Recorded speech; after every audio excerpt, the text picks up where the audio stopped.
Bagaimana pendapat Bapak tentang kehadiran tambang nikel yang ada di Pulau Gak ini? Ya, kalau untuk khususnya kami nelayan ya cukup membantu juga.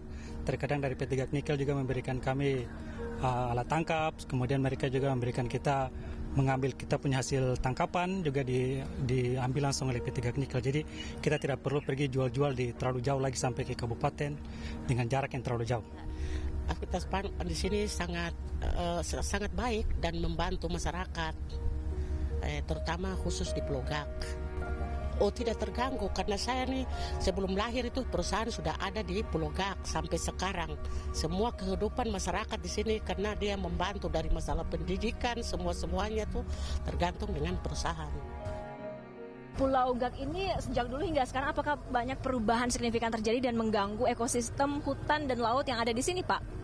Ya, selama ini yang saya ada di sini tidak ada bilang terganggu. Ya, lautan tetap stabil dalam kondisi yang memang hijau biru. Ya, jadi tidak ada potensi yang membahayakan untuk masyarakat, dan masyarakat sangat mendukung, dan kami sebagai masyarakat pada umumnya sangat mendukung dengan kehadirannya Gak Nikel di sini. Terima kasih Anda masih di Rosi. Malam hari ini saya bicara tentang sumber daya alam. Dikeruk dari perut bumi, apakah itu natural curses atau kutukan alam atau bisa jadi natural blessings. Saya masih berkat alam. Saya masih bersama juru kampanye hutan Greenpeace Indonesia Iqbal Damanik dan Ketua PBNU Ulil Absar Abdallah. Kalau tadi kita lihat masyarakat di Pulau Gak mengatakan senang dengan keberadaan PT Gak, dan waktu Pak Bahlil datang juga ke sana, dia di demo dengan semangat yang justru mendukung PT Gak. Artinya bagi masyarakat sekitar, this is a natural blessings. Ini adalah berkat alam untuk mereka. Betul. Harus ada yang kita akui bahwa industrialisasi ini menciptakan geliat ekonomi di pulau tersebut dalam waktu yang singkat dan dalam waktu yang terbatas. Ini yang harus kita pikirkan. Bahwa Gak punya potensi yang jauh lebih besar daripada nikel, yes. Tapi memang membutuhkan waktu yang sangat panjang. Kenapa saya kemudian mengungkap bahwa soal imajinasi, soal ekonomi tadi?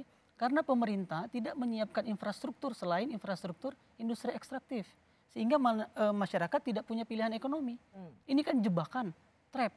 Gitu ya. Kita sudah membuktikan bahwa banyak riset yang sudah membuktikan soal indeks kutukan sumber daya alam.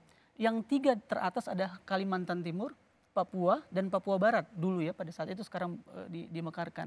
Kita tidak tahu sekarang situasinya memang masih memungkinkan. Sorry, tapi jadi ketika mereka mengatakan oh kami sangat mendukung, menurut Anda itu hanya delusional? Tidak delusional, itu memang mereka rasakan. Tapi berdasarkan data Kementerian ESDM sendiri, industrialisasi nikel ini akan berhenti atau selesai di 2050. Artinya sekitar 25 tahun lagi. Artinya jika ada anak yang lahir hari ini, lalu kemudian 25 tahun ke depan pada saat dia umur 25 tahun, dia tidak akan pernah melihat Pulau Gak, PT Gak yang kecil tadi itu, yang cantik sekali itu, tapi dia akan melihat kehancuran Pulau Gak, kampung halamannya, bahkan dia tidak akan pernah merasakan nikmat ekonomi dari hadirnya PT Gak tersebut. Sehingga dia harus keluar tercerabut dari akarnya. Kita kan hanya melihat hari ini ada kemaslahatannya. Tapi bumi ini tidak hanya kita tinggali. Tidak hanya Gus, Karosi dan saya yang tinggal di sini. Ada generasi setelah kita gitu. Saya sebagai seorang bapak yang punya anak, saya merasa punya tanggung jawab kepada anak saya. Bahwa anak-anak saya dan anak-anak lain di dunia ini memiliki hak untuk hidup yang layak, ruang hidup yang layak, lingkungan yang bersih. Dan itu dijamin oleh konstitusi. Kenapa atas dasar pembangunan kita mau melanggar konstitusi dan kita membuat kesalahan, membuat dosa-dosa di awal terhadap anak cucu kita? Gus Ulil, mengapa kepekaan itu atau rasa yang sama itu tidak ada pada Anda? Saya punya concern kepada isu lingkungan, tetapi saya punya pandangan yang lain. Jadi misalnya tadi saya katakan bahwa penambangan itu pada dirinya sendiri tidak jahat. Ya.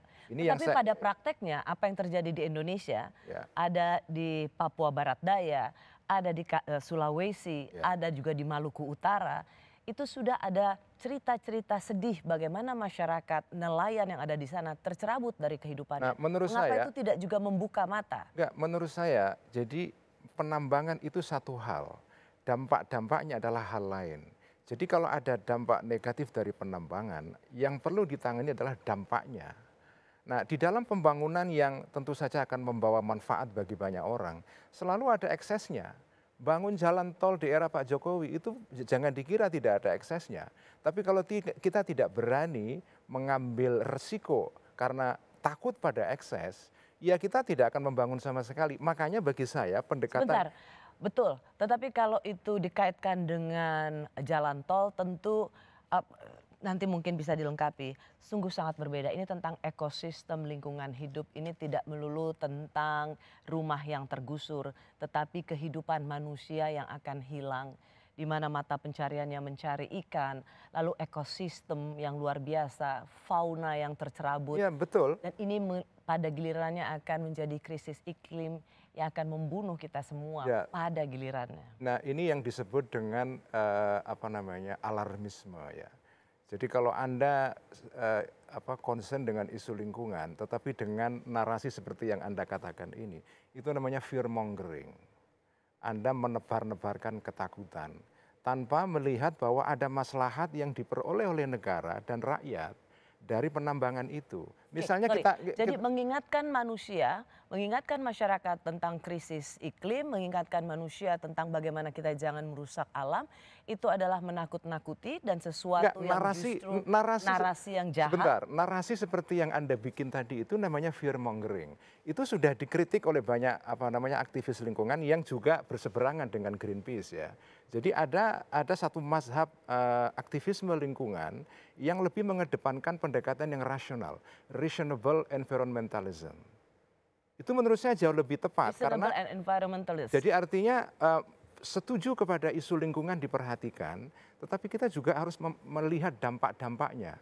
Jangan dikira bahwa concern dengan isu lingkungan tidak membawa dampak negatif. Ambil contoh ya.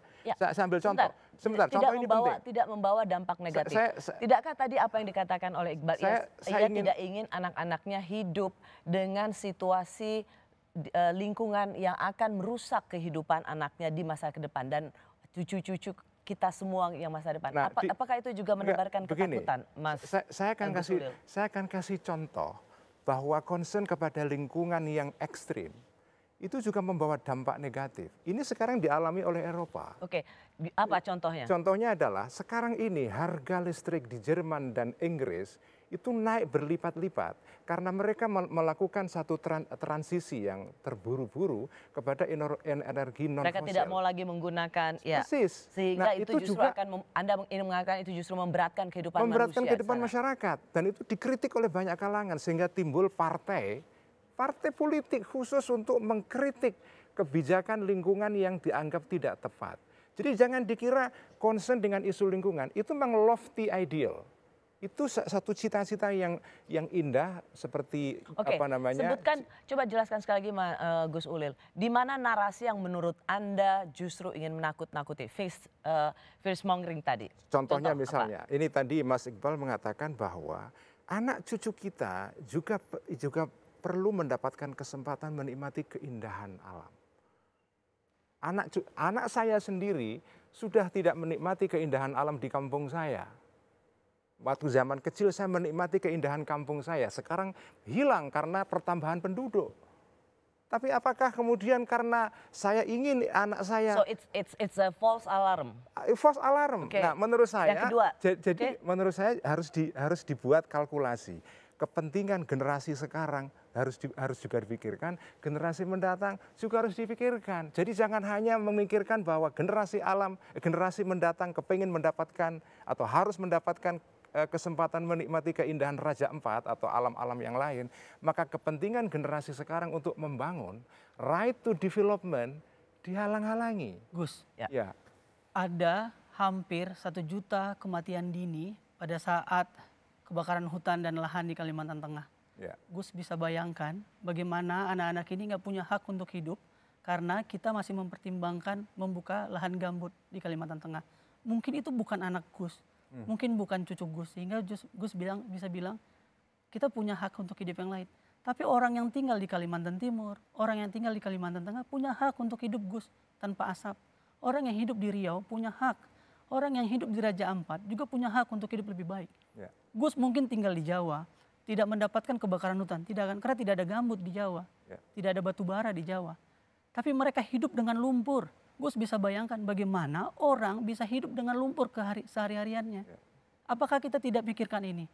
Dan tidak usah jauh Gus, kalau terlalu jauh untuk melihat Kalimantan dan Jawa, lihat Pantura, ada satu desa namanya Timbulus Loko di sana dan sudah terendam. Orang-orang yang tidak punya uang itu tidak bisa keluar dari kampung itu Gus. Sehingga mereka harus hidup dengan banjir. Rumah mereka hampir setengah direndam oleh rob.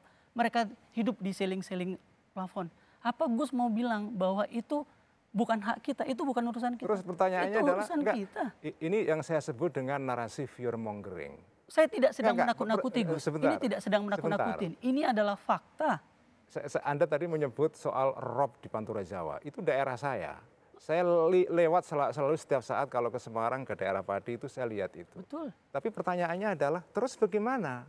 Ini kan ini masalah yang harus diatasi, bukan dijadikan sebagai alat untuk menakut-nakuti masyarakat. Oh, ini tidak ada menakut-nakuti. itu. Jadi ini harus kita atasi, Gus. Bagaimana cara mengatasinya? Salah satu cara mengatasinya adalah ubah imajinasi ekonomi ekstraktif dari pemerintah ini. Ada tidak negara yang, sorry Gus, lagi-lagi saya minta maaf, ada tidak negara yang maju tanpa industri ekstraktif? Nah, menurut saya, ada tidak Gus? Ada tidak Gus negara yang maju tanpa industri ekstraktif sehingga kita harus mengeksploitasi sumber daya alam kita? Ya, negara-negara Eropa yang sekarang ada ini tidak maju, Gus negara yang maju tanpa industri ekstraktif? Saya katakan negara Eropa sekarang ini maju, basis ekonomi awalnya dibangun karena melakukan ekstraksi di negara-negara yang dia jajah. Betul, tapi adakah tidak negara yang maju tanpa industri ekstraktif? Nah, negara-negara yang maju sekarang ini di Barat, itu sebetulnya mereka maju dibangun awalnya karena mereka ekstraksi. Ya, makanya ketika kita tahu bahwa industri ekstraktif ini sangat buruk sekali, maka lakukanlah pertobatan ekologis. Ya, pertobatan ekologis ada itu, banyak negara, Gus, bayangkan. Pertobatan ekologis ini menurut saya perlu pada tempat-tempat yang memang tepat. Karena kalau Anda mengatakan bahwa industri ekstraksi itu adalah buruk seluruhnya, pertanyaannya adalah ekstraksi lalu dilarang sama sekali. Padahal kita ini sebagai bangsa, ada negara-negara yang memang diberkahi Tuhan, kekayaan alam. Lalu Anda apakan? Inilah yang disebut sebagai watak das disease, Gus. Ketika orang merasa bahwa ada sumber daya alam di situ, mari kita keruk sehabis-habisnya. Kita sudah mengeruk, bangsa ini sudah mengeruk banyak sekali industri sumber daya alamnya. Ada batu bara dari puluhan tahun. Apa kapan kita untuk merasa cukup dengan itu, Gus? Nah, apakah Raja Ampat juga layak untuk ditambang? Kapan kita mau cukup? Kita tahu ada yang namanya daya dukung, daya tampung lingkungan, Gus. Apa kita mau Kalimantan Timur selalu begitu? Ya. Jadi tanggapi dulu, bagaimana tadi ada nggak yang bisa maju tanpa ekstraktif? Ya, saya katakan tadi itu negara-negara Barat mengalami kemajuan awalnya karena mereka melakukan ekstraksi gila-gilaan terhadap negara dunia ketiga. Mengapa kita juga tidak bisa? Itu kali tadi poinnya. Ya. Ketika negara maju bisa, mengapa kita tidak juga menjadi negara maju? Karena ini selalu juga menjadi narasi aktivis pencinta lingkungan bisa saja ditunggangi oleh kepentingan asing yang ingin menghalangi kemajuan negara dalam soal hilirisasi. Tentu tidak ya, bahwa ada negara maju dan itu adalah sebuah kesalahan. Pertanyaannya, apakah kita mau mengulangi kesalahan yang sama? Sehingga kita harus mengekstraksi seluruhnya. Pertanyaan berikutnya adalah, apakah sumber daya alam yang ada itu kita biarkan saja? Tidak kita kelola, padahal itu salah satu cara kita untuk tumbuh. Jadi bagi saya, right to development, hak untuk membangun, itu hak dasar yang juga dinikmati oleh bangsa. Tentu. Nah, cuma cara membangunnya, tentu membangun yang harus dikelola dengan cara baik. Ada aturan-aturan, tetapi gini, sebesar apapun masalah yang kita dapati di dalam penambangan ini, tidak menafikan bahwa penambangan itu sendiri adalah kegiatan yang mengandung maslahat. Jadi yang kita atasi adalah dampaknya, bukan penambangannya itu sendiri. Harus dibedakan antara dua hal ini. Kita harus berpikir, karena kita hidup hari ini. Kita tidak hidup di masa lalu bahwa Indonesia memiliki industri ekstraktif atau sumber daya alam yang sangat besar. Tapi kita hidup saat ini. Dunia sudah berubah. Panas suhu bumi ini udah hampir 1,5. Sehingga kita harus melakukan perubahan sehingga krisis iklim tidak terjadi pada kita. Itu yang harus kita lakukan. Nah, pertanyaannya, makanya saya bilang, apa kita tidak cukup dengan apa yang sudah kita ekstraksi dari perut bumi ini? Kata cukup ini yang penting untuk pemerintah sama kita semua, bahwa apakah semuanya mau kita angkat? Apa batasannya? Padahal lain, Batasannya cukup di mana? karena kita mampu. Makanya maka tadi Greenpeace memiliki riset yang mengatakan bahwa kalau kita beralih dari industri ekstraktif ini ke industri yang lebih hijau, maka dalam waktu 10 tahun kita akan menghasilkan GDP 2 kali lipat, hampir 2 kali lipat dari apa yang kita dapatkan dengan industri ekstraktif. Dan pembukaan lapangan pekerjaan juga akan mencapai 19 juta. Artinya apa? Artinya kalau imajinasi kita bisa berpikir, kita membangun infrastruktur untuk pariwisata, kita membangun infrastruktur untuk industri hijau, maka lebih baik. Gus, bayangkan per KWH di India melalui solar panel itu jauh lebih murah daripada industri fosil. Sekarang Saya ingin interupsi ini, yang soal solar panel ini. Ya, Sebentar, tapi menarik, mungkin dijawab sedikit. Karena Eropa sekarang tidak lagi mau mengeksplorasi, tetapi dia kemudian tadi justru itu membuat masyarakatnya harus membayar listrik jauh lebih mahal. Ini yang tadi dibilang right to develop itu, tapi ternyata juga karena memang sangat berbasis pada lingkungan hidup, menjaga lingkungan hidup, tetapi itu juga bisa membebani masyarakat. Tidak heran negara-negara Eropa sekarang mencari batu bara di Indonesia. Anda melihat ini salah satu poin di mana memang eksplorasi itu tetap dibutuhkan?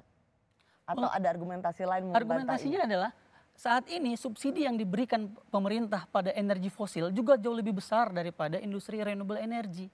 Sehingga renewable energy kita tidak maju-maju karena perspektif kita masih memberikan subsidi pada energi fosil. Sehingga batu bara murah, sehingga kemudian diekstraksi. Kita tidak berpikir kalau seandainya sekarang dunia sudah juga ke renewable energy. Bahkan pengusaha-pengusaha besar di Indonesia sudah bergeser ke renewable energy. Ini kan soal prioritas, soal arah kebijakan pemerintah. Kalau arahnya ke renewable energy, tentu infrastrukturnya dibangun ke sana. Harganya pun akan lebih murah. Ya, karena kita tidak mensubsidi. menurut saya pendapat Greenpeace ini problematis. Pertama karena ini adalah imajinasi atau bayangan tentang pembangunan yang dianggap baik oleh Greenpeace ya. Tetapi jangan lupa, imajinasi seperti ini sekarang ini di dunia mendapatkan resistensi yang luar biasa. Karena dampak-dampak dari imajinasi yang tadi saya sebut didasarkan kepada alarmisme. Apakah mencintai lingkungan, menjaga ekosistem mencintai lingkungan itu oke. Tetapi kalau Anda melakukannya dengan cara ekstrim, itu juga menimbulkan dampak-dampaknya sendiri. Ini yang sekarang dialami oleh Eropa. Sekarang ini di Eropa ada gelombang naiknya politik kanan. Di seluruh negara Eropa sekarang ini, salah satu isunya adalah karena marah terhadap partai-partai kiri di Eropa yang memaksakan policy-policy terkait dengan climate change. Mereka anggap ini tidak adil. Kami harus membayar listrik lebih mahal, kami harus mengalami kenaikan bill kami, sehingga mereka marah. Jadi kenapa sekarang ini partai kanan di Jerman sekarang ini naik, di Polandia, di Perancis, kemudian di Belanda, di Italia. Italia sekarang ini Perdana Menterinya dari politik partai kanan. Salah satu isunya Rossi adalah karena imajinasi Greenpeace ini sekarang di-challenge. Nggak masuk akal. Karena dampaknya serius kepada orang-orang kecil-kecil itu. Inikah yang selalu disebut oleh Gus Ulil, Wahabi lingkungan?